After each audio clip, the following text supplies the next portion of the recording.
ಎಲ್ರಿಗೂ ನಮಸ್ಕಾರ. ಜೈ ಹಿಂದ್, ಜೈ ಕರ್ನಾಟಕ. ಎಲ್ಲರೂ ಹೇಗಿದ್ದೀರಾ? ಚೆನ್ನಾಗಿದ್ದೀರಾ ಅಂದ್ಕೊಂಡಿದ್ದೀನಿ.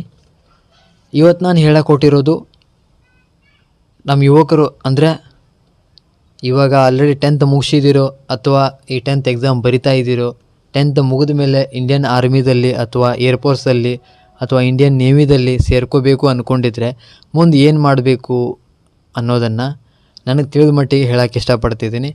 ಕೆಲವೊಂದು ಯುವಕರು ಕೂಡ ಕಾಮೆಂಟ್ ಮಾಡಿದ್ದಾರೆ, ಅಣ್ಣ ನಂದು 10th ಮುಗಿಯೋಕೆ ಬಂದಿದೆ, ಮುಂದೆ ಏನು ಮಾಡಲಿ, ನನಗೆ ಇಂಡಿಯನ್ ಆರ್ಮಿ ಹೋಗ್ಬೇಕು, ನಾನು ಅದಕ್ಕೋಸ್ಕರ ಯಾವುದನ್ನು ಆಯ್ಕೆ ಮಾಡ್ಕೋಬೇಕು, ಏನು ಮಾಡಬೇಕು ಅನ್ನೋದನ್ನು ಹೇಳಿ ದಯವಿಟ್ಟು ನನಗೇನು ಗೊತ್ತಾಗ್ತಿಲ್ಲ ಅನ್ನೋದನ್ನು ಕೇಳಿದ್ರು ನನ್ನ.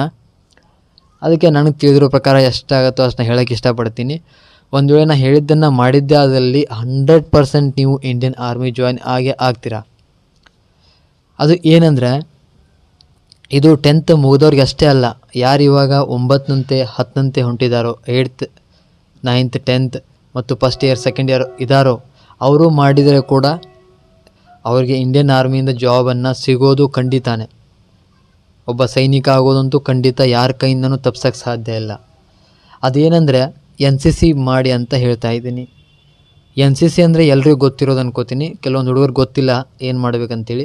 NCC ಅಂದರೆ ನ್ಯಾಷನಲ್ ಕೆಡೆಟ್ ಕಾರ್ಪ್ಸ್ ಅಂತ ಕರೀತಾರೆ.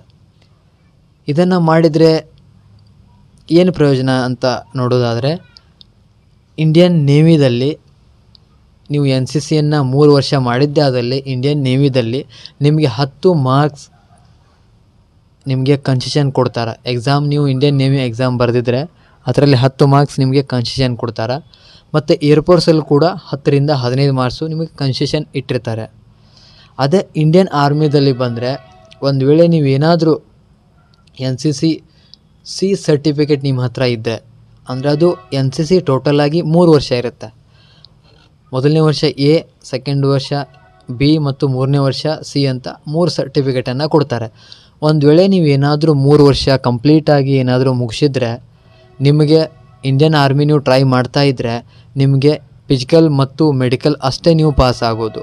ಎಕ್ಸಾಮನ್ನು ಬರೆಯೋ ಅವಶ್ಯಕತೆ ಇಲ್ಲ, ನಿಮ್ಮನ್ನು ಡೈರೆಕ್ಟ್ ಸೆಲೆಕ್ಷನ್ ಮಾಡ್ಕೊಳ್ತಾರೆ.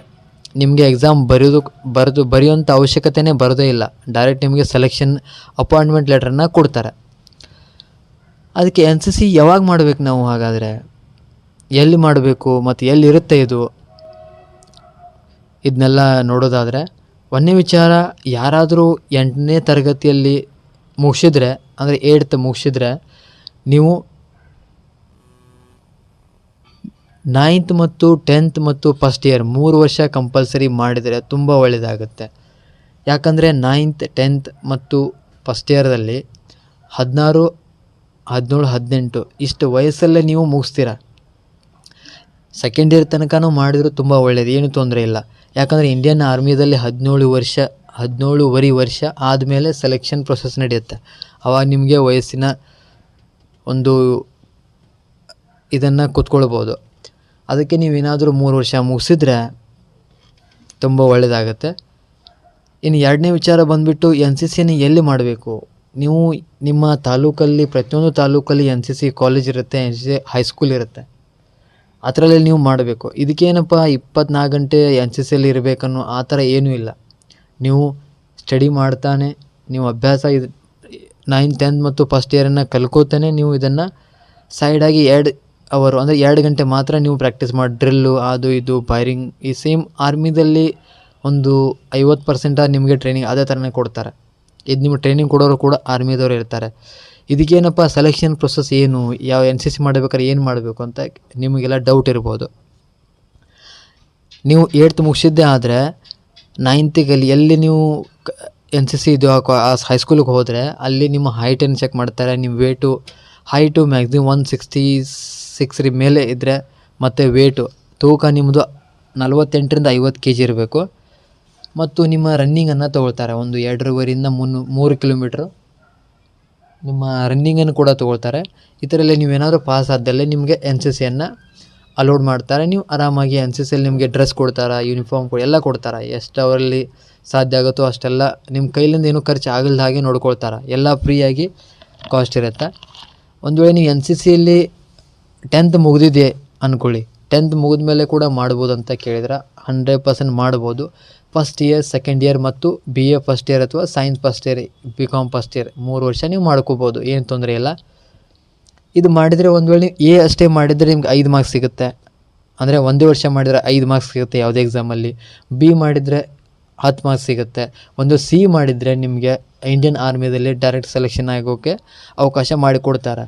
ಈ ಸುವರ್ಣ ಅವಕಾಶ ಅಂದರೆ ನಿಮಗಿರೋ ವಯಸ್ಸನ್ನು ಕರೆಕ್ಟಾಗಿ ನೀವು ನ್ಯೂಟ್ರಲೈಸ್ ಮಾಡ್ಕೊಂಡಿದ್ದೆ ಆದಲ್ಲಿ ದಯವಿಟ್ಟು ನಿಮಗೆ ಸ್ವಲ್ಪ ಕಷ್ಟ ಆಗ್ಬೋದು. ಕಾಲೇಜಲ್ಲಿರ್ಬೋದಪ್ಪ, ನಿಮ್ಮ ಮನೆಯಿಂದ ದೂರ ಇದೆಯೋ ಅಥವಾ ಅಲ್ಲಿ ಹಾಸ್ಟೆಲ್ ಇರಬೇಕಾಗುತ್ತಾ ಇದೆಯೋ ಅಂಥ ಏನೋ ಪರಿಸ್ಥಿತಿ ಬಂದರೆ ಏನೂ ಯೋಚನೆ ಮಾಡಲ್ಲ ಇರಿ. ಸ್ವಲ್ಪ ನೀವು ಕಷ್ಟಪಟ್ಟರೆ ಮಾತ್ರ ಇಂಡಿಯನ್ ಆರ್ಮಿ ಸೆಲೆಕ್ಷನ್ ಆಗ್ತೀರಾ.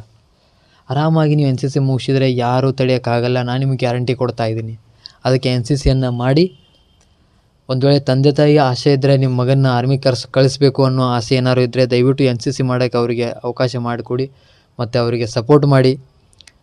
ಆವಾಗಲೇ ಅವ್ರು ಇಂಡಿಯನ್ ಆರ್ಮಿಯಲ್ಲಿ ಸೇರಿಕೊಂಡು ಸೈನಿಕ ಆಗ್ತಾನೆ. NCCಯನ್ನು ಮರೆಯೋಕ್ಕೆ ಹೋಗಬೇಡಿ, ಖಂಡಿತ ಮಾಡಿ. ಮತ್ತೆ ಅದನ್ನೇ ಹೇಳ್ತಾ ಇದ್ದೀನಿ, ಖಂಡಿತ ಮಾಡಿ. 10th ಎಕ್ಸಾಮ್ ಈಗ ಆಲ್ರೆಡಿ ನಡೀತಾ ಇದೆ. 10th ಎಕ್ಸಾಮ್ ಮುಗಿದ ತಕ್ಷಣವೇ ಕಾಲೇಜ್ಗೆ ಅಲ್ಲಿ ಹೋಗ್ತಾ ಇರ್ತಾರೆ.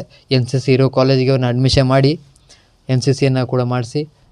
ಹುಡುಗಿಯರಾಗಲಿ ಹುಡುಗರಾಗಲಿ ಯಾರೇ ಇರಲಿ, ಮೇಲ್ ಮತ್ತು ಫಿಮೇಲ್ ಇಬ್ಬರಿಗೂ ಅವಕಾಶ ಇದೆ NCCಯಲ್ಲಿ.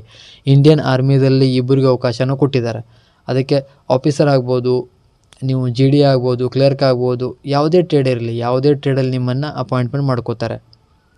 ಈ ವಿಡಿಯೋ ನಿಮ್ಗೆ ಇಷ್ಟ ಆಗಿದೆ ಅನ್ಕೋತೀನಿ. ಈ ವಿಡಿಯೋನ ಶೇರ್ ಮಾಡಿ, ಎಲ್ಲ ಯುವಕರಿಗೆ ಹೆಲ್ಪ್ ಆಗಲಿ. ಮತ್ತೆ ಸಿಗೋಣ. ಜೈ ಹಿಂದ್, ಜೈ ಕರ್ನಾಟಕ.